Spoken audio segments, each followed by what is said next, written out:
まで、日本各地の港には貨物列車用の線路、いわゆる臨港線が敷かれていましたが、老朽化やトラック輸送への切り替えにより姿を消していきました。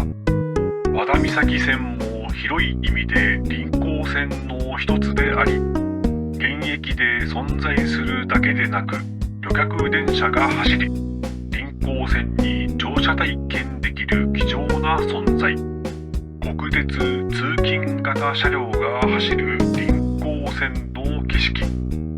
ある意味、昭和の港湾を象徴する光景なのかもしれません。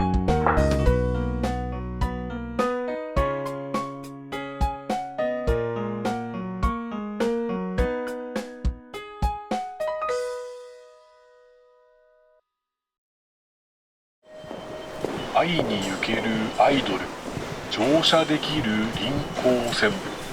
和田岬線は明治21年、山陽鉄道の始発駅として開業した兵庫駅から出発。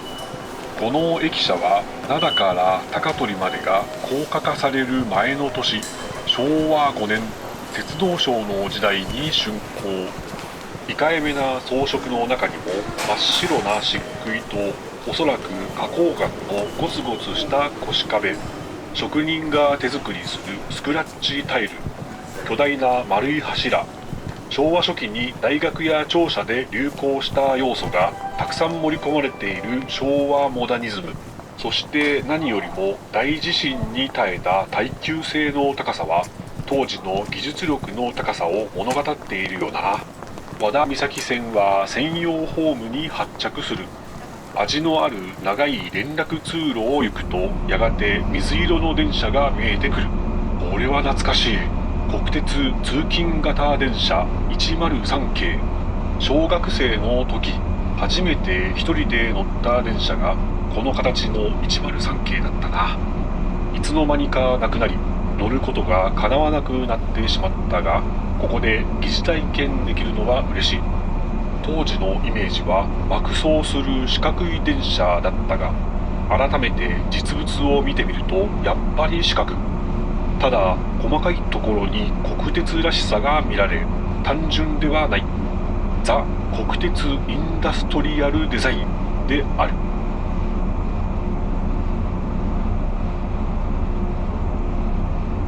全長 2.7km、たった4分150円の短い路線だが、臨港線の面白さを凝縮した和田岬線。遊園地のアトラクションのようと言ったら、インフラストラクチャーたる和田岬線に失礼か。いや、でもそんなワクワク感がある。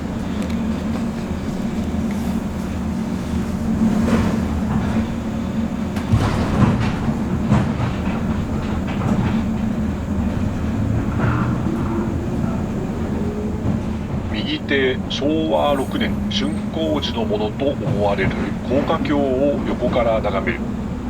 兵庫から数百メートルのこの区間は、あえて高架下を倉庫や工場として利用できる構造にしているらしい。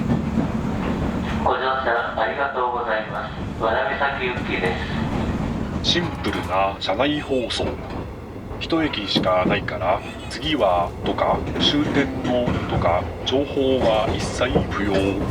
万が一乗り間違えている人に向けて和田岬行きの情報だけ伝えているんだろう。溢れる情報の中から必要な情報を自分で選択しなければならない現代。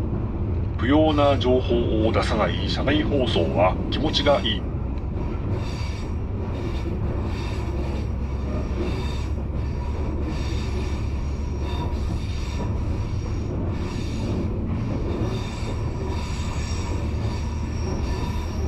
左手の公園はかつて貨物操車場の跡。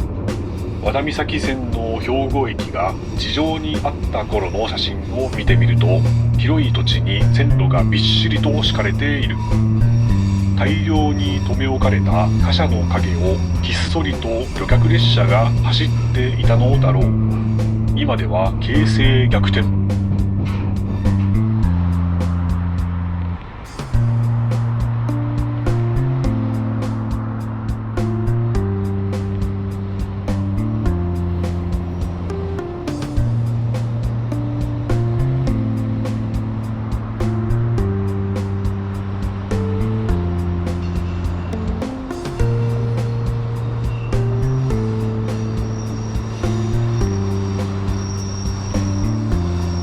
田岬線から山陽本線高取方面へ線路を合流させる計画があったらしく、その用地の跡が残る。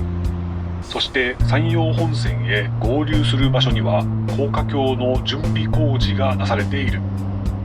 いつでも来いって感じだが、用地はすでに宅地化されている。来ない線路を待つけなげな高架橋、多分来ないと思いますよと教えてあげたい。その未成線と合流すると、今度は川崎車両の鉄道車両製造工場へ入る線路が分岐。新しい車両が和田岬線を通り、活躍を夢見て各地へ旅立ってゆく。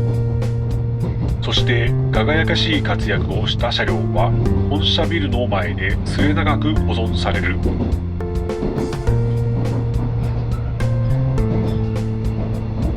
などと考えている暇もなく、すぐに左側へ兵庫臨港線の廃線跡が分岐する。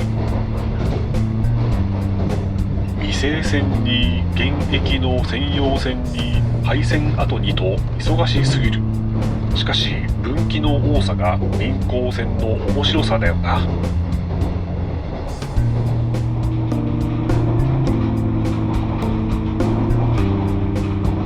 マンションや工場の隙間を走ると、和田岬線最大の見どころ、兵庫運河を渡る。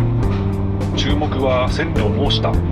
よくは見えないが、今でも旋回橋が残されている。真ん中の丸い橋脚を中心に線路が90度くるっと回転すると、船が通過できるスペースが空く。明治32年に作られた国内最古の鉄道可動橋。これも臨港線らしいアイテムだな。昭和50年頃、この運河は貯木場としても使われていたようで、船の往来が煩雑だったのだろう。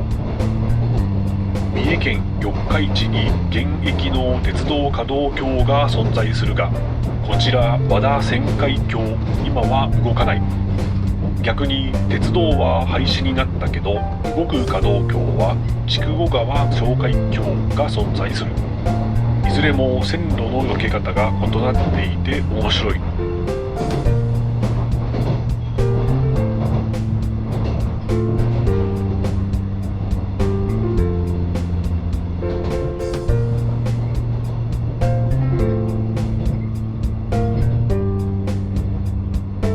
そして最後に大踏切を堂々横断すると、終点和田岬駅に到着。港の道路は広く作られているから、全国の臨港線にこのような大踏切が存在していた。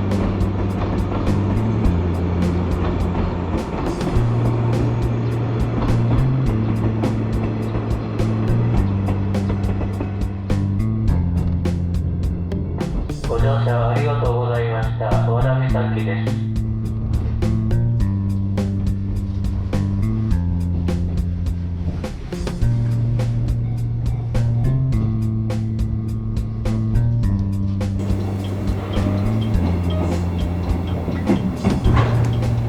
今は行き止まりだが、かつては正面に見える三菱重工神戸造船所の中まで線路が伸びていた。間を貫く道路には昭和46年まで神戸市電和田線が走っており、和田岬線をオーバークロスしていたそう。今は市営地下鉄海岸線が走る。